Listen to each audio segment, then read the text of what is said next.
Yeah, so another Tiny Desk that I really liked. Do you know Anderson .Paak by any chance? Is that like R&B kind of groovy? Yeah, well, no. So yeah, Anderson .Paak had a Tiny Desk concert, and he's an MC, and he does like vintage soul type things. But he's a drummer too, and that's what's so cool about this Tiny Desk concert. It kind of like really enforced and like really solidified my vision of like the MC as being like the rhythmic master. But then because he's also a drummer, he can do pretty amazing things in terms of like matching his phrasing, matching the drop offs, matching all the different things with exactly how he's speaking words. And the band around him is able to follow his lead to a T, which is great. And it's a very like back and forth sort of thing. So he's spitting, he's rapping, and then he's dropping off, and there's a lot of like improvisation to it all, and it just there's a lot of like that new like Jay Dilla drunken groove sort of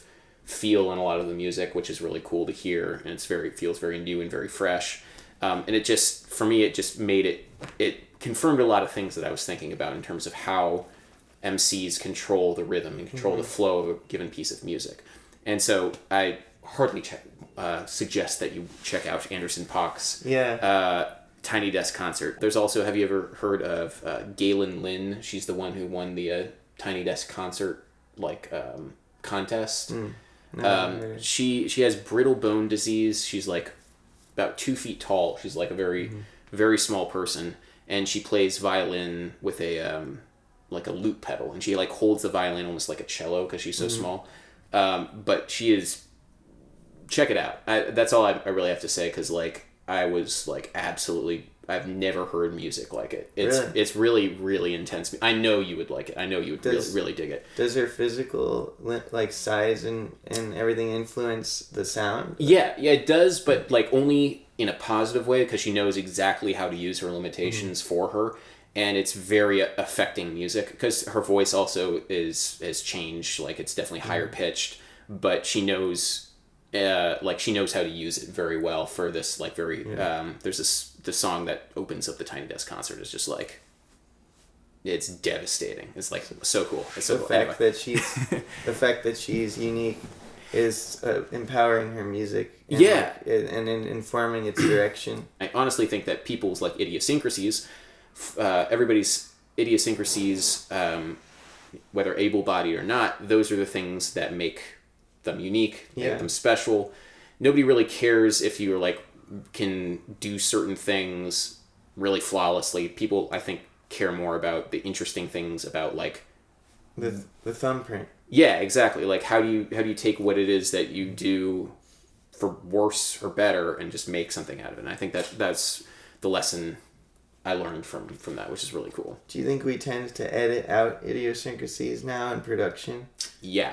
And that's another reason why I really like the Tiny Desk concerts, is because they're so raw. It's like it's just the person with their instrument, and that doesn't really happen that often. I'm not saying that that's bad necessarily, because there you can do some pretty cool things in the studio. There's a line or something you have to draw. Yeah, I mean there is a line, and I'm talking also personal preference. What moves me, what genuinely moves me, is just hearing that like one microphone in the middle of the room and seeing them play it, and like just warts and all, just go for it. Do you have any idiosyncrasies or weaknesses that you've learned to deal with over the years, or like cultivate creatively, that have helped you? Yeah, so I mean, as a bass player, you're supposed to have good rhythm, right? Of course, in theory. And definitely my biggest weakness is rhythm, staying in control of something and not letting myself get too far in the future. Basically, I always get too many ideas, essentially. Like I'll have so many different ideas about where the music can go that I forget to stay present and just control what is happening in the moment. And I've learned to deal with that. But of course, that tendency to want to like always be thinking about what's happening next without like tending to what's happening in the present is also a good thing, because that means that I can always be approaching a different musical situation with a very open mind and trying to always be thinking about different ways the music can go, which is very exciting, but it's also, I've had to like learn to stay focused and stay centered. So that's just something I know about myself, and that I think could be very exciting in improvisational contexts and in other contexts where I'd like to try and like figure out where the music can go.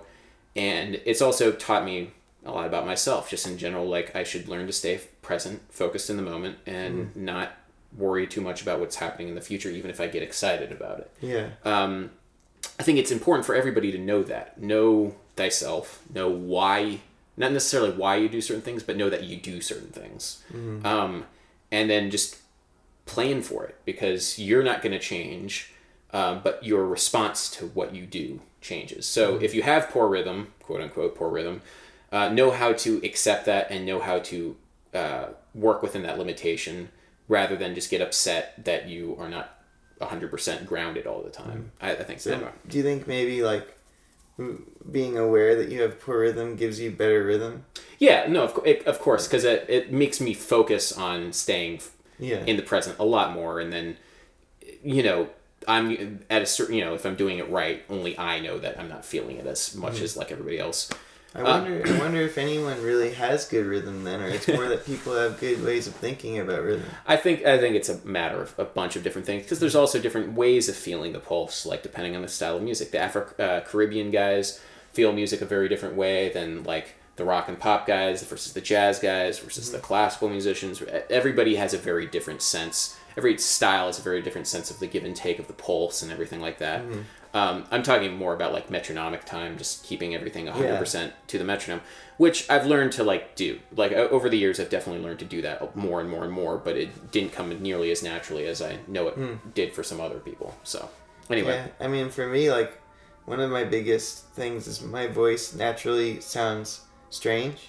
To you, like just in general? As a singer, like if you were to think about what's the most normal voice, it would be like the normal acceptable voice would be something probably kind of smooth and poppy. Right. Usually, successful pop voices. There's of course exceptions, but they're usually like, you could say they're beautiful and sexy. Like there's usually some instance of sexiness and some instance of beautifulness. And my voice isn't sexy in any conventional way, at least, and my voice isn't beautiful in any conventional way. And working on my singing and trying to find, well, what is it naturally?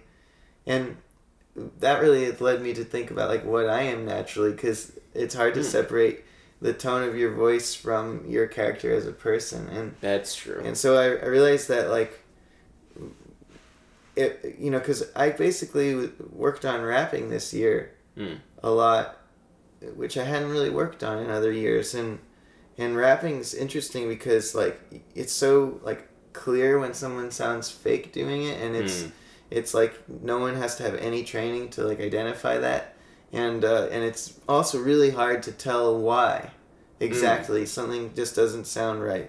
And finding what I feel like sounds right when I'm rapping, it required a lot of like embracing what's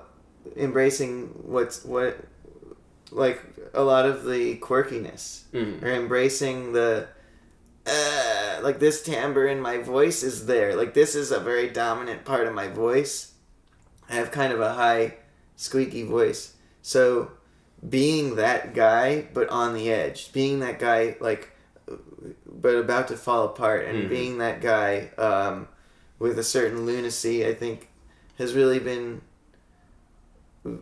that's like not covering it up at all. That's kind of augmenting it, and that's helped. I think there's a certain urgency in like just being kind of fucked up in your voice sound. Yeah, well, like, but if it comes naturally, like even if it sounds stupid to you at first, like if it's just a thing that it's easy for you to do, I feel like that's an important thing, just in terms of knowing thyself and knowing your artistic vision, or not artistic vision, your artistic voice, I should say, is knowing what comes easiest to you, or like knowing what just comes out of you, just without having to like force it. It's just like, this is a thing, even if it sounds dumb. It can be hard to know what's easy for you. That's true. Since it's easy for you, you don't even think of it as a thing, like, right? And that goes back to like one of my teachers said, like whatever's the most startlingly obvious to you is probably the most original. Like what is most obvious, like not even something that you even think about, is probably the thing that you should go and do. Oh, that's tricky. Yeah, it is, because it's like, because you were going to think that it's dumb and stupid, and it's like, oh, that's not, I don't want to do that. Like, I want to do that thing that guy's doing, because that's so cool. Yeah. But, you know, it's learning, and that's all about, like, learning what it is that you do. And, like, for me, like, I know, for the music that I make, like, I know the sort of timbres I like to do. I know the sort of, like, party bag tricks that I like to do. And a lot of the time, it's like, I feel it's stupid, or like I'm just like doing the same thing over and over again, and it's always rote and whatever, but like I know that I do what I do well, and like I like doing the things that I do, so I've kind of accepted the fact, like, oh, hey, maybe this is something that I should focus on and do that. Especially like in my bass playing, like I know I have a couple party tricks, which I know, and that to me I call them party tricks, but they're like licks and like, you know. Yeah, sure, that. Yeah,